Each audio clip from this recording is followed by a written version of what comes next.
আপনি ফজরে উঠতে পারেন না, কিন্তু একটা জব ইন্টারভিউ থাকলে ঠিকই ঘুম ভেঙে যায়। অ্যালার্ম দিলেও কাজ হয় না, অথচ সকালে ফ্লাইট থাকলে বা আপনার প্রিয় দলের ফুটবল খেলা থাকলে ঠিকই উঠে পড়েন। একবার ভেবে দেখেছেন সমস্যাটা কোথায়? সমস্যা ঘুমে নয়, সমস্যা আপনার প্রায়োরিটি লিস্টে। আপনার জীবনের তালিকায় এখনও আল্লাহ তাআলার অবস্থান নাম্বার 1-এ আসেনি। যেদিন আপনি সত্যিই আল্লাহকে প্রথম স্থানে রাখবেন, সেদিন অ্যালার্ম ছাড়াই ফজরে উঠতে পারবেন।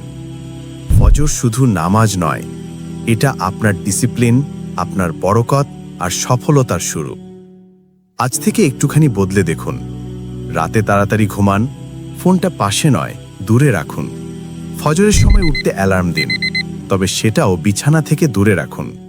আর মনে রাখুন, যেদিন আপনি আল্লাহর ডাকে সাড়া দিয়ে ফজরে উঠবেন, সেদিন থেকেই আপনার জীবনে আসবে বরকত, প্রশান্তি আর আসল সফলতা।